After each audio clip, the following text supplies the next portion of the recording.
गायकवाड, इयत्ता 7वी अ ची विद्यार्थिनी. आज आमच्या गावाचा आठवडी बाजार असल्याने विद्यार्थ्यांची उपस्थिती कमी असायची. यावर उपाय म्हणून आमच्या शाळेचे मुख्याध्यापक आदरणीय श्री देशमुख सर यांच्या प्रेरणेतून घेतला जाणारा प्रकट मुलाखत एकत्वाची हा उपक्रम राबवत आहोत. या उपक्रमात आम्ही वेगवेगळ्या व्यक्तिमत्वांशी संवाद साधतो. त्यामध्ये आम्ही नेमबाजी गीता म्हस्के मॅम, गांधी विचारक संतोष भिंताडे सर, तृतीयपंथी अल्पत शेख यासारख्या अनेक व्यक्तींशी आम्ही संवाद साधला आहे. आम्हा विद्यार्थ्यांचा आत्मविश्वास वाढावा म्हणून आम्हाला प्रश्न विचारण्याचं कौशल्य विकसित व्हावे हाच या कार्यक्रमामागचा हेतू आहे. तुम्ही आमचे 27 पुष्प आहात. तुमचे या कार्यक्रमात स्वागत आहे. या कार्यक्रमात सहभागी विद्यार्थी ओम लहाने, गायत्री पगारे, सचिन मैंद, अनुष्का तांदाळे, जयदीप काळे, पायल सपकाळ, रोहित बादबे. सर, माझा पहिला प्रश्न असा आहे की तुमची कौटुंबिक पार्श्वभूमी सांगा. सर्वप्रथम जिल्हा परिषद प्रशाला गणोरी येथील तुम्ही सर्व विद्यार्थी इथे जमलात त्याबद्दल तुमचे सर्वांचे अभिनंदन आणि धन्यवाद. इथे मला आपल्या प्रशाळेचे मुख्याध्यापक प्राध्यापक अनिल देशमुख सर, प्राध्यापिका भारती ठाकरे मॅडम, अरविंद राजहंस, इतर सर्व प्राध्यापक आणि विद्यार्थी मित्रांनो, पहिला प्रश्न जो आहे कौटुंबिक पार्श्वभूमी. माझा जन्म एका लहानशा खेडेगावामध्ये कन्नड तालुक्यातील ताडपिंपळगाव, देवगाव रंगारीच्या शेजारी इथे झालेला आहे. माझे आई वडील दोन्ही शेतकरी आहेत आणि त्यांना शाळेत जाऊन शिकता आलं नाही. माझं शिक्षण 7वी पर्यंत जिल्हा परिषद शाळेमध्येच आमच्या गावात झालेलं आहे. तुमच्यासारखाच मी शाळेमध्ये होतो, असाच बसत होतो तिथे. नंतर 8वी 9वी 10वी गावापासून 4 किलोमीटरवर देवगाव रंगारी इथे केली आणि त्याच्यानंतर औरंगाबादला पुढील शिक्षण घेतले. आई वडील सर्व हे शेतकरीचे आहेत आणि तुमच्यासारखंच एका खेडेगावामध्ये शेतकऱ्याच्या कुटुंबामध्ये माझा जन्म झालेला आहे.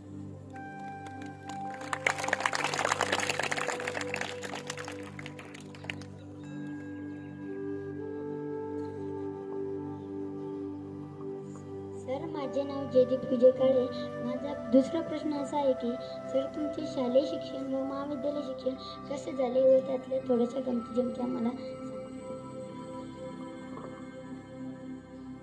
माझं शालेय शिक्षण 7वी पर्यंत गावातच झालंय आणि सुरुवातीला शाळेत जायचा कंटाळा यायचा. त्यामुळे जवळजवळ 7व्या वर्षी मी पहिलीत गेलो आणि त्याच्यानंतर माझं शिक्षण सुरू झालंय. परंतु शाळेत गेल्यानंतर आणि काही शिक्षकांची जी शिकवण्याची पद्धत असते त्यामध्ये गणित हा विषय मला हा शाळेपासूनच आवडायला लागला.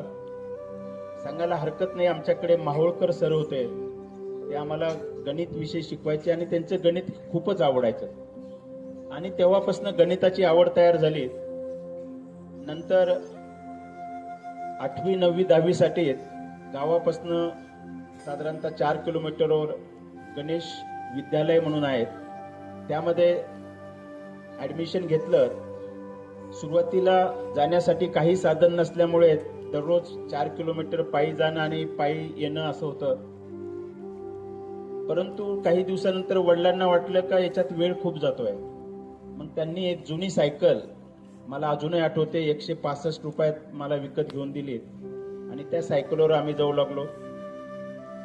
एका डब्बा वगैरे हा पद्धत आता तुम्ही आणता तसाही डब्बा नव्हता. एका फडक्यामध्ये आपलं भाकरी आणि चटणी किंवा काय असेल ते घ्यायचं दुपारचा डब्बा म्हणून आणि शाळेत जायचं. पण शाळा ही प्रामाणिकपणे केली. कधी शाळा ही बुडवली नाही आणि शाळेत असताना आई वडिलांना जेवढी शक्य होईल तेवढी मदत त्यावेळेस मी करत होतो. शेती असल्यामुळे अर्थातच शेतीची कामं जास्त करायचो आणि तिथेही माझ्या सुदैवाने भांडवलदार लक्ष्मण भांडवलदार LT भांडवलदार सर मला लाभले. तेही गणित शिकवायचे आणि त्यांचे गणित शिकवण्याची पद्धत खूप चांगली होती आणि त्याचबरोबर विज्ञान ह्या विषयाची आवड ही शालेय जीवनातच मला तयार झाली. मग शाळेत जात असताना ज्यावेळेस वर्गपाठ जो देतील तो वेळेवर करणं, जे काय शाळेमध्ये शिकवतात ते ध्यान देऊन ऐकणं आणि हे सर्व गोष्टी करत असल्यामुळे माझा नेहमीच वर्गामध्ये पहिला किंवा दुसरा नंबर हा यायचा. आणि त्याला कारण म्हणजे फारसं ट्युशनही नव्हत्या त्या काळामध्ये, ट्युशन हा प्रकारच नव्हता. ही गोष्ट मी 10वी झाली 1979 साली, म्हणजे साधारणतः आता 21 आणि 22 म्हणजे 43 वर्षापूर्वी 10वी झाली. तर त्यावेळेस ट्युशन हा प्रकारच नव्हता. पण जे वर्गात शिकवतील आणि घरी आल्यानंतर थोडाफार अभ्यास, घरी पण फार अभ्यास करायला वेळ नव्हता कारण शेतीवर हे कामं करावं लागायचे. परंतु जो काय शाळेमध्ये लक्ष देऊन ऐकणं आणि जे शिकवलं ते घरी येऊन बघणं, हे जर आपण करत राहिलो सातत्याने, नियमितता त्याच्यात जर ठेवली तर निश्चितप्रमाणे आपला आत्मविश्वास वाढतो आणि आत्मविश्वास वाढल्यामुळे साहजिकच आपली स्मरणशक्ती वाढते आणि खूप आपण त्याला घोकंपट्टी म्हणतो ते करायची गरज पडत नाही. एकदा जरी वाचलं 1-2दा किंवा लक्ष देऊन ऐकलं तरी आपलं ते लक्षात राहतं आणि ते व्यवस्थित आपण परीक्षेच्या वेळेस ते व्यवस्थित सोडू शकतो. हे करत असताना की 10वीला त्यावेळेस बऱ्यापैकी मार्क पडले. बऱ्यापैकी म्हणजे त्यावेळेस असे 90% 91% असे मार्क नव्हते. 70-80% म्हणजे खूप मार्क त्यावेळेस पडायचे. मला काहीतरी 79% मार्क पडले होते आणि याच्यावर 10वी नंतर काय करावं हा प्रश्न होता. शेती करावी का पुढे शिकावं, कारण गावातील खूप कोणी शिकणारे नव्हते, कोणी मार्गदर्शन करणारे नव्हतं. पुढे काय काय संधी आहेत हे सुद्धा त्यावेळेस सांगायला फारसे कोणी नव्हते. परंतु काही शिक्षक वर्ग आणि थोडेफार गावातील 1-2 जे शहरात जाऊन शिकायला गेलेले आहेत त्यांच्या याने असं ठरवलं की आपणही आता पुढील शिक्षण घ्यायला हरकत नाही आहे. आणि त्यामुळे औरंगाबादला देवगिरी महाविद्यालय या विद्यालयामध्ये 11वीला सायन्स ह्या फॅकल्टीला ऍडमिशन घेऊन इंजिनिअरिंगसाठी तयारी त्यावेळेस सुरू केली. आणि तयारी करत असताना त्यावेळेस पूर्ण महाराष्ट्रामध्ये 5 ते 6च अभियांत्रिकी महाविद्यालय होते. प्रत्येक विद्यालयामध्ये फक्त 180 इंटेक होते. सिव्हिल, मेकॅनिकल आणि इलेक्ट्रिकल एवढ्या 3च ब्रँचेस होत्या. पूर्ण महाराष्ट्रामध्ये फार तर 1100 जागा त्यावेळेस होत्या आणि त्यावेळेस नंबर लागणे खूप अवघड होतं. परंतु काही जणांनी सांगितलं अभ्यास केला, चांगले मार्क मिळाले तर आपण निश्चित इंजिनिअरिंगला नंबर लागू शकतो. तेवढंच एक लक्षात ठेवलं आणि 11वी-12वीला रात्रंदिवस आपण जो म्हणतो अभ्यासाने कॉलेज जर केलंय, सुदैवाने चांगले मार्क मिळाले आणि अभियांत्रिकीला माझा नंबर लागला.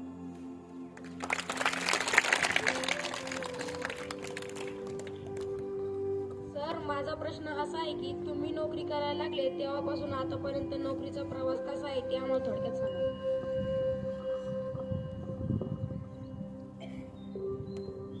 तुम्हाला मी सांगितलं की 79ला 10वी झाली, 81ला 12वी झाली आणि 1981ला औरंगाबादच्या शासकीय अभियांत्रिकी ह्या महाविद्यालयामध्ये माझा नंबर लागला स्थापत्य अभियांत्रिकी यासाठी. त्यानंतर 86ला माझं शिक्षण पूर्ण झालं. घरची परिस्थिती खूप चांगली नव्हती, त्यामुळे पुढील शिक्षणाचा त्यावेळेस विचार करणंही शक्य नव्हतं. म्हणून ताबडतोब नोकरी शोधली आणि त्यावेळेसही असं झालं होतं का आमच्या बॅचच्या अगोदरपर्यंत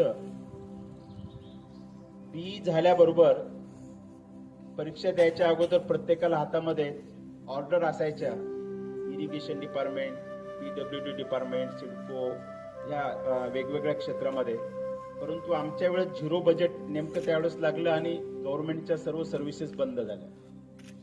मग काय करायचं याच्यात 1-2 महिने गेलेत आणि त्यावेळेस कॉम्पिटिटिव्ह एक्झाम देण्यासाठी मुंबईला गेलो. तिथे एक मित्र भेटलेत आणि त्यांनी सांगितलं का इथे एक गव्हर्नमेंट पॉलिटेक्निक म्हणजे शासकीय तंत्रनिकेतन आहेत आणि तिथे त्यांना प्राध्यापकांची गरज आहे. इच्छा असेल तर तू करू शकतो. इमिजिएटली ते स्वीकारलंय कारण नोकरीची गरज होती. आणि सुरुवात माझी नोकरीची 1986 सालीच गव्हर्नमेंट पॉलिटेक्निक बांद्रा म्हणजे मुंबई ह्या तंत्रनिकेतनपासून झाली. 1 वर्ष शासकीय तंत्रनिकेतनमध्ये काम केलं, परंतु ते शासकीय तंत्रनिकेतन असल्यामुळे तिथली जी ऑर्डर होती ती परमनंट नव्हती. दर 4 महिन्याला ते ऑर्डर द्यायचे आणि त्यानंतर 1 वर्षानंतर वाटलं की हे याच्यामध्ये शाश्वती नाही आहे, म्हणून ताबडतोब दुसऱ्या वर्षी विद्यावर्धनीच पॉलिटेक्निक म्हणून वसई ठाणे जिल्ह्यामध्ये तिथे नोकरी घेतली. तिथे 1 वर्ष केलं आणि तिथे नोकरी करत असताना औरंगाबादच्या जवाहरलाल नेहरू अभियांत्रिकी महाविद्यालय, त्याला JNEC असं म्हणतात, MGM कॅम्पसमध्ये त्यांची ॲडव्हर्टाईज आली आणि तिथे अप्लाय केलं आणि तिथे माझं सिलेक्शन झालं 1988 साली. आणि 1988 पासून तर 2007 पर्यंत साधारणतः 19 वर्ष मी JNEC मध्ये सुरुवातीला लेक्चरर म्हणून, त्यानंतर असिस्टंट प्रोफेसर, असोसिएट प्रोफेसर आणि HOD head of the civil engineering department अशा वेगवेगळ्या पदावर त्या ठिकाणी काम केलं. आणि काम करत्या वेळेसही नंतर ज्यावेळेस नोकरी मी प्राध्यापकाची स्वीकारली, मग त्यावेळेस ठरवलं की आपल्याला करिअर आता हे प्राध्यापक म्हणूनच करायचंय. कारण त्यावेळेसही वेगवेगळ्या संधी होत्या. इरिगेशन डिपार्टमेंट असेल, PWD असेल किंवा इतर क्षेत्रामध्ये सुद्धा संधी होत्या. परंतु ठरवलं की नाही, आपल्याला मुलांना शिकवायला एक आवड तयार झाली आणि एक चांगलं प्रोफेशन म्हणून ते आपल्याला कंटिन्यू करायचं आहे. आणि ह्या प्रोफेशनमध्ये की आपल्याला उच्च पदापर्यंत जायचं आहे, हे सुरुवातीलाच एक मनामध्ये आपण त्याला संकल्प केला असं म्हणूया की आपल्याला ह्या क्षेत्रामध्ये प्राचार्य कसं होता येईल.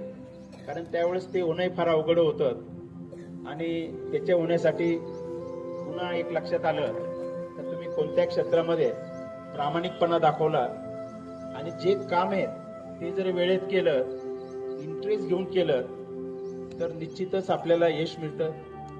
आणि त्यावेळेस हे एक लक्षात आलं की आपण हे मुलांसाठी करतोय, तर आपण हे मुलांसाठी करत्या वेळेस त्यांना 100% कसं देता येईल, आपण त्यावेळेस ते दिलं पाहिजेत. आणि त्याच वेळेस असं लक्षात आलं की नुसतं बी सिव्हिल असून चालणार नाही, का आपल्याला अजून पुढे शिकलं पाहिजे. मग मी JNEC असतानाच 1989 साली पार्ट टाइम ME साठी ऍडमिशन घेतलं, master in engineering post graduation मध्ये. दिवसभर नोकरी करायची आणि रात्री ME करायचा, असं 3 वर्षाचा तो कोर्स होता. तो कोर्स 1993 साली कंप्लीट केला. त्याच्यानंतर पुन्हा प्राध्यापक हे चालूच होते. काही दिवसानंतर नियम बदललेत आणि असे नियम आलेत की PhD असेल तरच तुम्हाला प्राचार्य होता येईल, PhD नसेल तर तुम्हाला प्राचार्य होता येणार नाही. आणि संकल्प केलाच होता, इच्छा होती की आपणही प्राचार्य व्हावं, जे शैक्षणिक क्षेत्रातलं त्या एरियातलं जे उच्च पद आहे तिथपर्यंत आपण पोहोचावं. म्हणून मग PhD साठी ऍडमिशन घेतलं, तेही पार्ट टाइम, कारण नोकरी सोडता येत नव्हती, जबाबदारी होती. त्यावेळेस लग्न झालं होतं, एक मुलगा एक मुलगी झाली होती आणि त्यांचं शिक्षणही सुरू झालं होतं. ह्या सर्व गोष्टी सांभाळून करायचं असेल तर फुल टाइम करणं शक्य नव्हतं, म्हणून पार्ट टाइम PhD साठी ऍडमिशन घेतलं. आणि ते ऍडमिशन घेतल्यानंतर PhD सुद्धा करायला बराच, कारण ते उशिरा घेतलं, 2005-06 साली ऍडमिशन घेतलं. आणि त्याच्यानंतर माझी जी नोकरी आहे त्याच्यामध्ये थोडासा टर्न आला. मी ज्यावेळेस JNEC मध्ये होतो head of the civil engineering department, त्याच वेळेस औरंगाबाद शहरामध्ये एक आपण त्याला उद्योगपती म्हणता येईल, एक राजकारणी म्हणता येईल, एक इंजिनियर म्हणता येईल. त्यांनी असं ठरवलं की औरंगाबाद शहरात एक नवीन अभियांत्रिकी महाविद्यालय उघडायचं आहे आणि त्यांना उघडण्यासाठी मदत पाहिजे होती. सोडली कदाचित पुढे भविष्यामध्ये काही चांगल्या गोष्टी ज्या करता येणार आहेत त्या आपल्याला करता येणार नाहीत. त्यामुळे इमिजिएटली ते ऑफर मी स्वीकारली आणि इकडची जी चांगली नोकरी आहे ती सोडून ठरवलं का ठीक आहे तुमच्याबरोबर येतो. आणि त्यावेळेस त्यांच्याकडे गेलो, तिथे जमीनच होती, त्या 53 एकरमध्ये गाडी सुद्धा जात नव्हती. आणि त्यांनी सांगितलं की आता इथे कन्स्ट्रक्शन करायचंय, सर्वच गोष्टी करायचे, विहीर पाडायचे, इलेक्ट्रिकलचं कनेक्शन घ्यायचं आणि नंतर कॉलेज बांधून त्याला परमिशन मिळवून द्यायची. आणि हे सर्व करायचं होतं फक्त 6 ते 7 महिन्यामध्ये.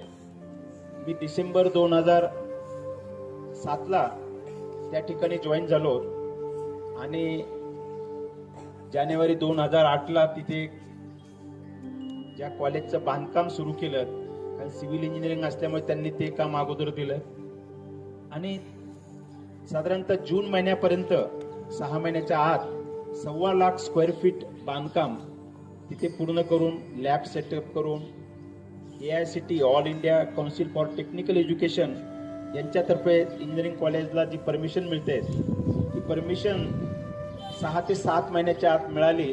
आणि तो खरं चॅलेंजिंग एक प्रोजेक्ट माझ्यासाठी होता. आणि त्यांना जुलै 2008 पासून नवीन अभियांत्रिकी, MBA आणि पॉलिटेक्निक हे 3 कॉलेज एकाच वेळेस सुरू करण्याची परमिशन मिळाली आणि तिथून एक नवीन प्रवास सुरू झाला.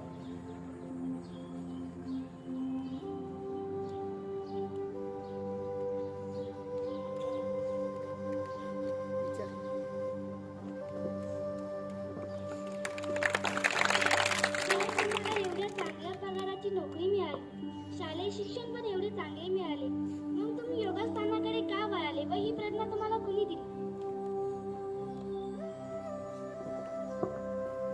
त्याच्या अगोदर तिथे जे नवीन जे इंजिनिअरिंग कॉलेज तुम्हाला सांगितलं श्रीयश प्रतिष्ठान हे कॅम्पस आहे.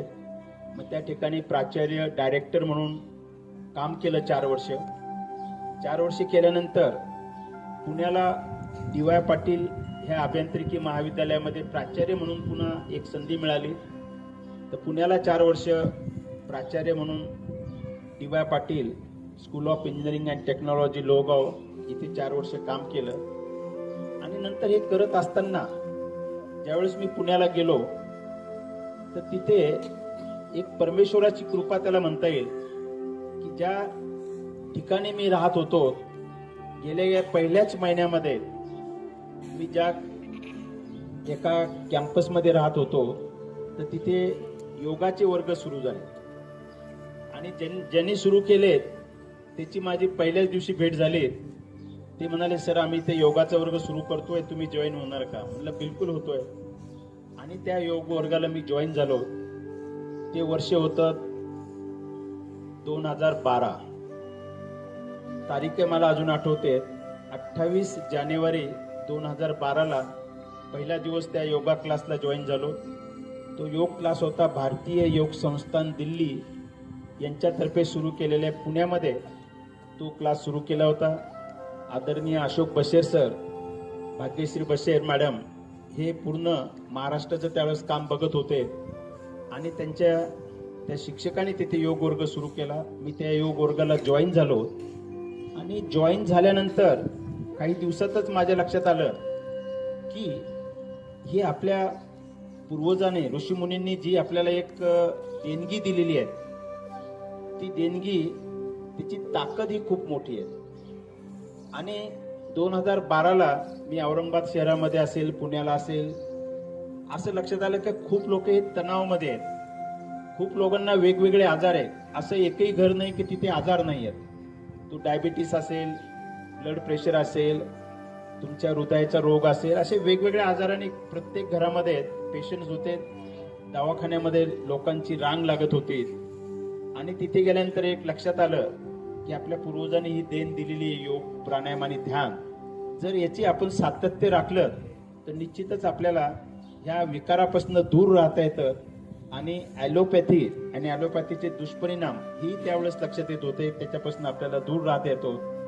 ही प्रेरणा मला पुण्याला पहिल्याच 1 ते 2 महिन्यामध्ये लक्षात आली आणि नंतर ठरवलं किती जरी बिझी असेल, किती जरी काम असलं तर स्वतःसाठी 1 तास द्यायचा आहे. दररोज न चुकता योगाभ्यास करायचा आहे, प्राणायाम करायचा आहे, ध्यान करायचं आहे आणि ते करत राहिलो. आणि त्यावेळेस पुन्हा एक लक्षात आलं की आपण एकटं शिकून फायदा नाहीये. आपण स्वतः जर केलं तर फक्त स्वतःलाच फायदा होईल. पण ही जी आपली पूर्वजांनी जी देण दिलेली की त्याला पैसे लागत नाहीत, कसल्या प्रकारच्या औषधी गोळ्या घ्यायची गरज नाहीये, फक्त 1 तास दिवसातला जर आपण योग साधना केली तर त्यांनी हे सर्व विकार बरे होऊ शकतात. तर आपण एकट्याने करून चालणार नाहीयेत. तर आपल्याला ही विद्या जास्तीत जास्त जणांपर्यंत पोहोचायची आहे. तर ते करायचं असल्यामुळे मग तिथे शिक्षक बनलो, योगाचा टीचर झालो. साधारणतः 3.5 वर्ष तिथे योगाची प्रॅक्टिस, योग शिक्षक ते पूर्ण केल्यानंतर पुन्हा ठरवलं की पुण्यामध्ये तर तिथे खूप आहेत, मोठं शहर आहे, पगारही चांगला होता, पण तो झगमगाट नको होता. एक आपण आनंद मिळतो, मानसिक समाधान जिथे मिळतो तिथे जर आपण राहिलो तर ते केव्हाही चांगलं. आणि ते साहजिकच औरंगाबाद शहर होतं, कारण औरंगाबाद शहरापासून गाव जवळ होतं. औरंगाबाद शहरामध्ये खूप मित्र होते. म्हणलं आपण परत औरंगाबादला जाऊया आणि ह्या योगाचा प्रचार आणि प्रसार आपल्याला ते करायचं आहे. आणि औरंगाबादच्या प्रत्येक नागरिकाला रोगमुक्त आणि तणावमुक्त करायची ही प्रेरणा पुण्याला मिळाली. आणि ती प्रेरणा घेऊन 2015ला 8 मार्च 2015 की ज्या दिवशी जागतिक महिला दिवस असतो त्या दिवशी पहिला योग वर्ग औरंगाबाद शहरातील सिद्धार्थ उद्यान सेंट्रल बस स्टँड शेजारी इथे ते सुरू केला. आणि ती प्रेरणा हीच होती की आपण एकटं सुदृढ राहून चालणार नाही, तणावमुक्त राहून चालणार नाही, तर आपला पूर्ण समाज हा तणावमुक्त, रोगमुक्त झाला पाहिजे, त्याच्या चेहऱ्यावर हास्य पाहिजे, तणावापासून मुक्ती पाहिजे. ही प्रेरणा तिथे मिळाली. आणि तेव्हापासून मग दररोज आपण काहीतरी वेळ दिलाच पाहिजे. आणि ठरवलं तर होऊ शकतं. मित्रांनो, आपल्यामध्ये एवढी क्षमता असते, परमेश्वराने आपल्याला खूप गोष्टी दिलेल्या आहेत, पण आपण त्याचा उपयोगच करून घेत नाही. आपण जे करतो अगदी वरवरचं करतो, 15-20% सुद्धा आपली जी कॅपॅसिटी त्याचा उपयोग करत नाही. आणि ते लक्षात आल्यानंतर की आपण हे पण काम करून नोकरी सुद्धा चांगल्या पद्धतीने करू शकतो हे लक्षात आलं. आणि तेव्हापासून कमीत कमी 3 ते 4 तास दररोज सकाळी योगाला देतो. आणि नंतर दिवसभर जी नोकरी आहे, सध्या MIT कॉलेज इथे प्राध्यापक आहेत, तर त्या ठिकाणी जातो आणि ती नोकरी सुद्धा आपल्याला व्यवस्थित करता येते हे त्यातनं लक्षात आलं. त्यामुळे आपलं जर कन्सेप्ट क्लिअर असेल, आपल्याला जीवनामध्ये नेमकं काय करायचं आहे, कुठे पोहोचायचं आहे, आपले ध्येय काय आहेत, हे जर आपण ठरवलं तर माझ्या मते आपण ते करू शकतो. ती क्षमता आपल्यामध्ये असते. फक्त त्यामध्ये आपण स्वप्न पाहणं, आपलं एक काहीतरी विशिष्ट गोल ठरवणं आणि ते साध्य करण्यासाठी सातत्य करून ते पर्यंत आपण पोहोचणं, हे जर केलं तर हे निश्चित करू शकतो. तुम्ही सुद्धा सर्व विद्यार्थी, तुम्ही ठरवलं आता जर काही स्वप्न पाहिलं की मला भविष्यामध्ये एक चांगला डॉक्टर व्हायचा आहे, चांगला इंजिनियर व्हायचा आहे, एक चांगला वकील व्हायचा आहे, जिल्हाधिकारी व्हायचा आहे, किंवा आपले माननीय पंतप्रधान नरेंद्र मोदी सारखं व्हायचं आहे, तर बिलकुल होऊ शकतात. हे प्रत्येक वेळेस हे सिद्ध झालेलं आहे. त्याच्यासाठी गरज नाही का माझा शहरातच जन्म झाला पाहिजे, मला चांगल्या शाळेमध्येच शिकायला मिळालं पाहिजे, चांगल्या ट्युशन पाहिजे, त्याची बिलकुल गरज नाही. तुमच्या इच्छाशक्ती जेवढी प्रबळ तेवढं तुम्ही तुमच्या ध्येयाला पटकन गाठू शकता. तर तुम्ही तुमचे ध्येय, इच्छाशक्ती ही प्रबळ ठेवली तर कोणतीही गोष्ट ती शक्य आहे. आणि तेच प्रेरणा घेऊन मी ठरवलं की आपल्याला आता शिक्षण आपलं चांगलं झालेलं आहे, PhD पर्यंत शिकायला मिळालेलं आहे, नोकरी चांगली मिळाली, मुलगा मुलगी त्यांचे शिक्षणही झाले, परंतु आपल्याला आता समाजाला काहीतरी द्यायला पाहिजे, बॅक टू सोसायटी असं जे म्हणतो, त्या भावनेतनं ही योगाकडे मी वळलो आणि ती सेवा मी करत आहे आणि मरेपर्यंत ही मी करत राहणार.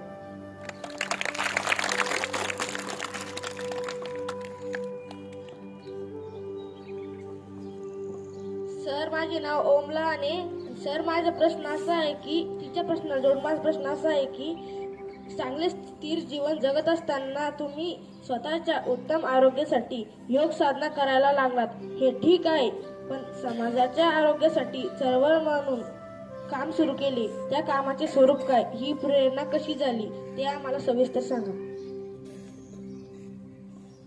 मी सुरुवातीला पुण्याला ज्या योग वर्गामध्ये जॉईन झालो ते पूर्ण महाराष्ट्राचं काम बघत होते श्री अशोक बशेर, भाग्यश्री बशेर.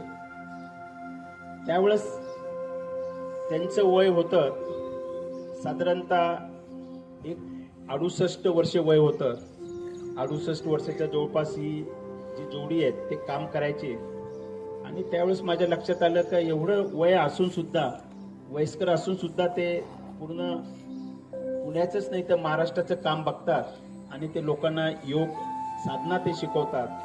ही त्यांच्याकडनं प्रेरणा घेतली आणि त्या प्रेरणेमुळेच अजून एक गोष्ट लक्षात आली की आपण पुढे चालायला लागलो तर आपला जो संकल्प आहे किंवा आपण जे काम करतो ते बघूनही आपल्याला आपल्या समाजामध्ये असे खूप जण आहेत का ते आपल्या बरोबर येतात आणि आपल्याला ती मदत करतात. ह्या संकल्पेतनं ह्या भारतीय योग संस्थेचं जे स्ट्रक्चर आहे ते वेगवेगळ्या, एक भाग असेल तर त्याचे वेगवेगळ्या भागामध्ये रूपांतरित करणं. औरंगाबाद शहराला आम्ही 4 भागामध्ये विभाजित केलेलं आहे. सिडको भाग, त्याला सिडको जिल्हा म्हणतो, गारखेडा जिल्हा, क्रांती चौक जिल्हा, सातारा जिल्हा असं त्याला आम्ही म्हणतो. आणि त्याच्या जिल्ह्यासाठी वेगवेगळे माझ्यासारखेच भरपूर योग टीचर्स तयार झालेले आहेत. आता माझ्याबरोबर हे स्वामी सर इथे आलेले आहेत, ते सुद्धा एका जिल्ह्याचं चांगलं ते काम बघतात. हे एक निवृत्त शिक्षक आहेत, होली क्रॉस शाळेमधनं ते निवृत्त झालेले आहेत. आणि त्यांनी ज्यावेळेस औरंगाबादला क्लास सुरू झाला तेही जॉईन झाले आणि त्यांनी ठरवलं की आपल्याला ही निःशुल्क सेवा द्यायची. असे स्वामी सरासारखे जवळजवळ 150 ते 200 शिक्षक जमा झालेत आणि त्यांच्या रूपाने त्यांच्याकडनं ह्या 4 विभागामध्ये हे करून प्रत्येक विभागामध्ये क्षेत्र केला, क्षेत्राचे केंद्र केलेत आणि केंद्र प्रमुख, केंद्र उपप्रमुख, क्षेत्र प्रमुख, क्षेत्र मंत्री, जिल्हा प्रमुख, जिल्हा मंत्री असे वेगवेगळे अधिकारी त्याच्यावर काम बघायला लागलेत.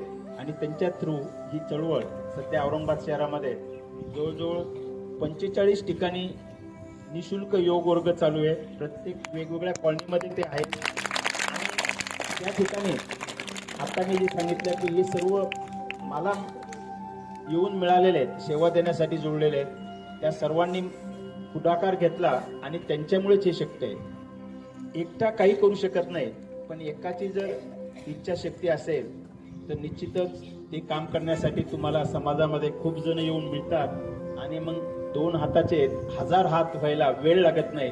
आणि एकदा का माणसं वाढलेत तर ही चळवळ उघडायला म्हणजे समाजामध्ये जास्तीत जास्त ठिकाणी जायला त्याला वेळ लागत नाही.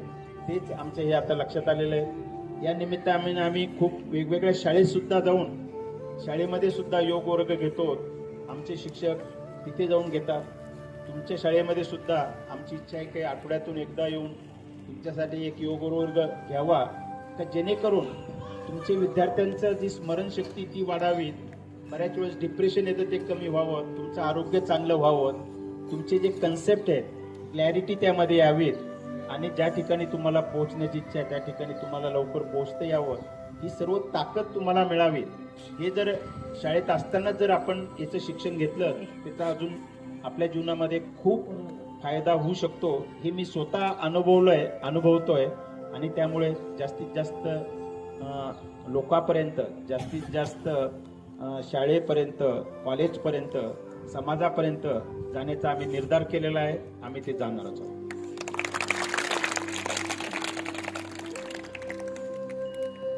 सर, माझा प्रश्न असा आहे की तुम्हाला आतापर्यंत कोणकोणते पुरस्कार मिळाले आहे ते आम्हाला सविस्तर सांगा. सुरुवातीला अभियांत्रिकी क्षेत्रात काम करत असल्यामुळे लायन्स क्लब औरंगाबाद त्यांच्यातर्फे शैक्षणिक क्षेत्रामध्ये चांगलं काम करत असल्यामुळे त्यांनी पुरस्कार दिला. त्यानंतर एक मेहता पुरस्कार म्हणून आहेत, मुंबईची ती संस्था आहे, त्यांनी शैक्षणिक क्षेत्रामध्ये, अभियांत्रिकी क्षेत्रामध्ये प्राचार्य डायरेक्टर म्हणून काम करत असल्यामुळे त्यांनी तो एज्युकेशन एक पुरस्कार दिला. गेल्या वर्षी भारतीय योग संस्थांमध्ये औरंगाबाद शहरात आणि त्याच्या बाहेर जे एकदम चांगल्या पद्धतीने वेगवेगळ्या ठिकाणी योग क्लास सुरू केले, त्याबद्दल क्रीडा भारती म्हणून एक संस्था आहे, त्यांनी तो योगाचा पुरस्कार दिलेला आहे. इन्स्टिट्यूशन ऑफ इंजिनियर्स यांनी सुद्धा शैक्षणिक क्षेत्रामध्ये, अभियांत्रिकी क्षेत्रामध्ये चांगलं काम केल्यामुळे त्यांनी त्या क्षेत्रातला तो पुरस्कार दिलेला आहे. असे 4 पुरस्कार आतापर्यंत मला मिळालेले आहेत.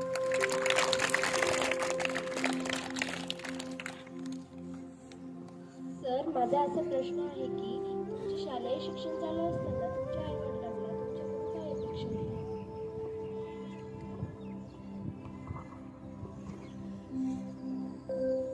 प्रत्येक पालकाचं एक स्वप्न असतं का आपला बाल्य मुलगा मुलगी यांनी आयुष्यामध्ये आपण जे काय करतो त्यापेक्षा काहीतरी वेगळं चांगलं करावं, एक समाजामध्ये एक आदर्श व्यक्ती म्हणून कसं जगता येईल, हे प्रत्येक आई वडिलाचं स्वप्न होतं. माझे आई वडील हे ग्रामीण भागातील जरी असले, त्यांचा दृष्टिकोन हा फार मोठा होता.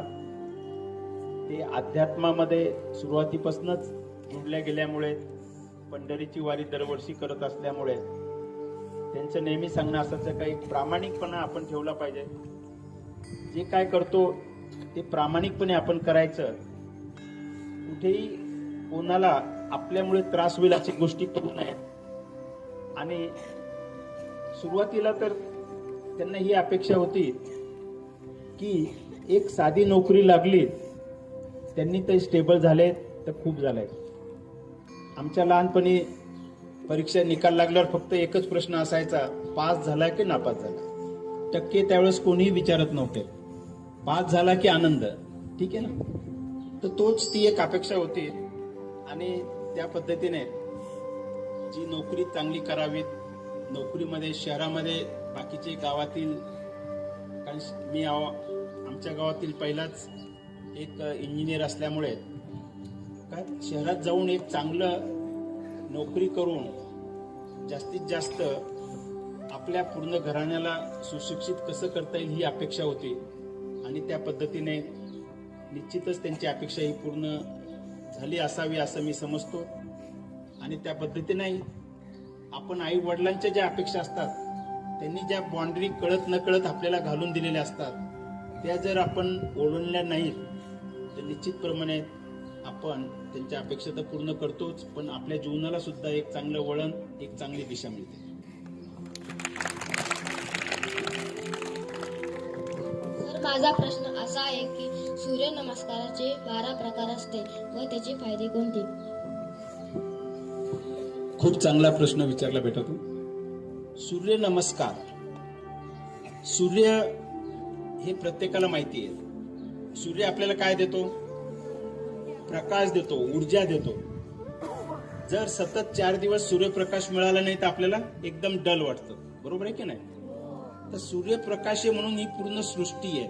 हे पूर्ण झाडे असतील, नदी नाले असतील, हे फक्त सूर्यामुळे आहेत. जसा सूर्य आपल्याला ऊर्जा देतो, सर्व गोष्टी देतो, तसा हा सूर्य नमस्कार योगामधला सर्वांग सुंदर असा तो योगाभ्यास आहे. आणि हा योगाभ्यास एक 7 आसनाची ती शृंखला आहे. याच्यात 7 वेगवेगळे आसनं आहेत. ते आपण 12 स्टेपमध्ये करतो. आणि ते करत असल्यामुळे आपल्या पायाच्या नखापासून तर अगदी डोक्याच्या चोटीपर्यंत प्रत्येक अवयव ह्यामध्ये प्रभावित होतो, ऍक्टिव्हेट होतो. एवढंच नव्हे तर सूर्यनमस्कार आपण करत असल्यामुळे आपल्या शरीरामध्ये 7 चक्र आहेत. पहिलं चक्र आहे मूलाधार चक्र, जिथे आपली मेरुदंड संपतो त्या ठिकाणी त्याचं स्थान आहे. दुसरा आहे स्वाधिष्ठान चक्र, जनेंद्रियाच्या पाठीमागं. तिसरा आहे मणिपूर चक्र, नाभीच्या पाठीमागं रीढवर. चौथा अनाहत चक्र, छातीच्या मागे. 5वं विशुद्धी चक्र, गळ्याच्या मागे. आज्ञा चक्र दोन भुवयाच्या मध्ये, जिथे आपण गंध लावतो त्या ठिकाणी. आणि 7वं सहस्रार चक्र. हे 7 चक्र आपल्या शरीराला एक ऊर्जा देतात. जसं आता हा माईक चालू करण्यासाठी कशाची मदत घेतलेली आहे? इलेक्ट्रिसिटीची, बरोबर आहे ना? तर ही इलेक्ट्रिसिटी कुठून आलेली आहे? पॉवर स्टेशनहून आलेली आहे. जिथे इलेक्ट्रिसिटी तयार होते, परळी वैजनाथ असेल, कोयना धरण असेल, तिथे ती तयार होते आणि नंतर आपल्यापर्यंत येते. जसं ही एनर्जी आहे, याच्यामुळे लाऊडस्पीकरद्वारे तुमच्यापर्यंत आवाज जातो, लाईट लागतात, एसी लागतो, ह्या सर्व गोष्टी चालू होतात. तसेच हे 7 चक्र आपल्या शरीरामध्ये योगाभ्यास, सूर्यनमस्कार करत्या वेळेस ऍक्टिव्हेट होतात आणि ते ऍक्टिव्हेट झाल्यामुळे ती आपल्या शरीरामध्ये ऊर्जा देतात आणि ती ऊर्जा दिल्यामुळे आपल्या शरीरातला आळस्य हा निघून जातो. आपल्या शरीरामध्ये आळस्य असल्यामुळे आपले काम करण्याची इच्छा होत नाही. 1 तासाचं काम करायला आपल्याला 1.5 तास लागतात. तर ही ऊर्जा आल्यामुळे आपण एनर्जेटिक होतो. दिवसा झोप घेण्याची गरज पडत नाही. आपण जे काम करतो त्याची क्वालिटी ही खूप पटीने वाढते. तसेच आपलं फोकस जे आहे, आपलं फोकस सुद्धा चांगलं होतो आणि ह्या सर्व गोष्टी झाल्यामुळे स्मरणशक्ती ती वाढते. सर्वांग सुंदर हा जो योगाचा अभ्यास आहे, सूर्यनमस्कार 12 स्टेपमध्ये जो केला जातो, त्याने आपल्या ह्या सर्व ऊर्जा ह्या शरीरामध्ये मिळत असते. त्यामुळे विद्यार्थ्यांनी दररोज उठल्यानंतर कमीत कमी 12 सूर्यनमस्कार हे घातलेच पाहिजेत असं मी म्हणेल. ते घातले तर तुमच्या शरीरामध्ये 206 आपण हाडे आहेत, मांसपेशिया लाखो आहेत, 72,000 नाडी आहेत. ह्या सर्व त्यामुळे ऍक्टिव्हेट होतात आणि त्या ऍक्टिव्हेट झाल्यामुळे प्रत्येक शरीरामध्ये जो प्राणवायू आपण घेतो तो समान रूपमध्ये प्रत्येक नसनाडीपर्यंत पोहोचतो आणि जो आपण अभ्यास करतो त्यामुळे आपलं पूर्ण शरीर निरोगी हे राहू शकतो. एवढी ताकद ही सूर्यनमस्कारमध्ये. आणि हा सूर्यनमस्कार घेत असल्यामुळे त्याचे 12 नाव आहेत. जर 12 नावं जर घेऊन घेतली तर आपल्याला अजून ती एक ऊर्जा मिळते. कारण मंत्रोच्चारमध्ये जे कंपन तयार होतात त्याचा सुद्धा आपल्या शरीरावर एक वेगळा परिणाम होत असतो. ते 12 नावं असं आहेत: मित्र, रवी, सूर्य, भानू, खग, पुष्णय, हिरण्यगर्भाय, मरीचाय, आदित्याय, सवित्राय, अर्काय और भास्कराय, असे सूर्याचे 12 नाव आहेत. ते 12 नाव जर आपण घेऊन केले, मंत्रोच्चाराचे 7 केले, तर निश्चित स्वरूपामध्ये त्याचा आपल्या शरीरावर खूप चांगला परिणाम होतो आणि आपल्याला जे काय करायचं असेल ते आपल्याला करता येतो. रोगमुक्त आणि तणावमुक्त त्यामुळे होत आहे.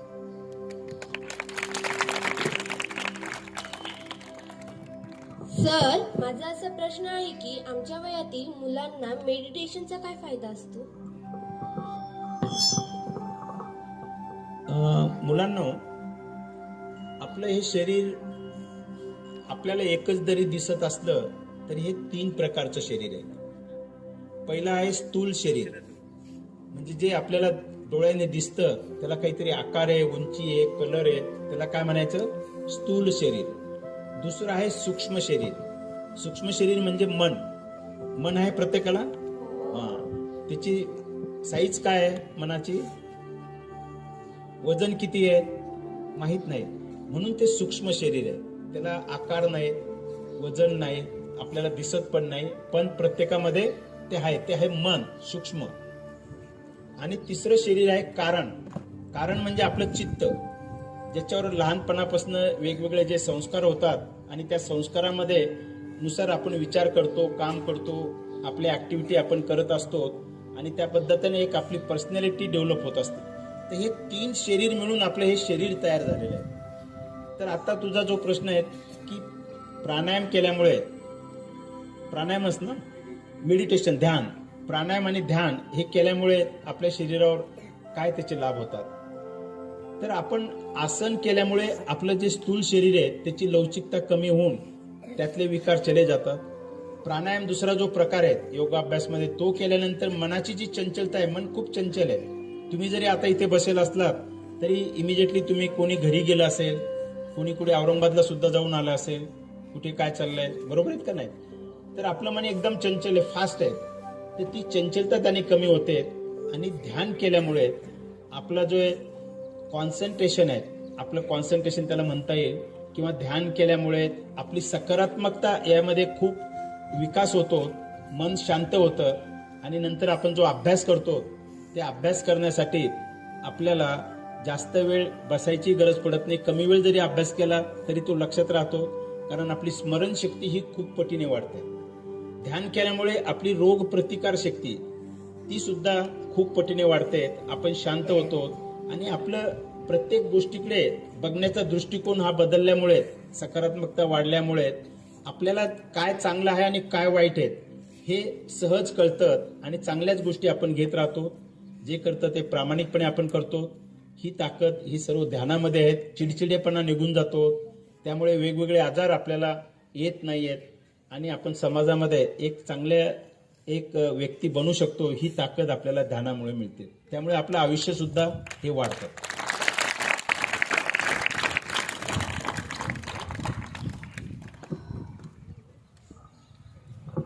खाली बसलेल्या विद्यार्थ्यांपैकी कुणाला प्रश्न विचारायचा असेल तर विचारू शकता. आता शेवटचा राऊंड. डाव्या नाकपुडीने श्वास बाहेर सोडा. दोन्ही हात गुडघ्यावर ज्ञान मुद्रामध्ये ठेवा. डोळे बंद. आता आपण जो अनुलोम विलोम प्राणायाम केला त्यामुळे शरीरामध्ये काय काय बदल झाला तो बघण्याचा प्रयत्न करा. शरीरामधली जी ऊर्जा वाढलेली आहे ती बघण्याचा प्रयत्न करा. सावंत, मी 5वी अ ची विद्यार्थिनी. आपल्या शाळेत आज इंजिनियर डॉक्टर प्राध्यापक आदरणीय कळवणे सर आले. त्यांनी त्यांच्या जीवनाबद्दल, योगासनाबद्दल खूप छान माहिती दिली. त्या माहितीचा आपल्याला खूप छान उपयोग होणार आहे.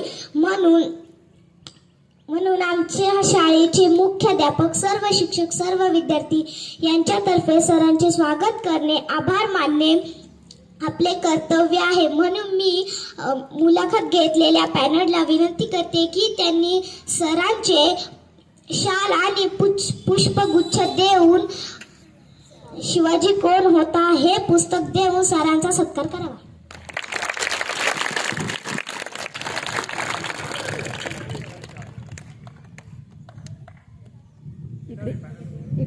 इकडे पा. मॅडमला लाकूड पटकन. तू इथंच उभी.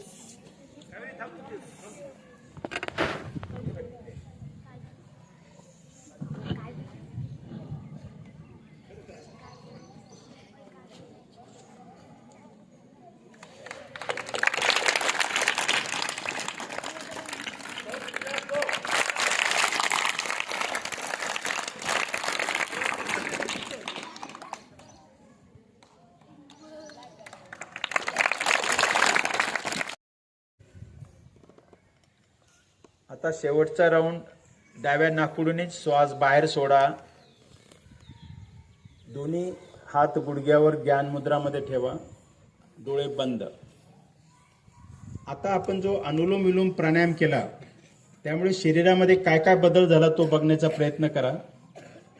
शरीरामधली जी ऊर्जा वाढलेली आहे ती बघण्याचा प्रयत्न करा.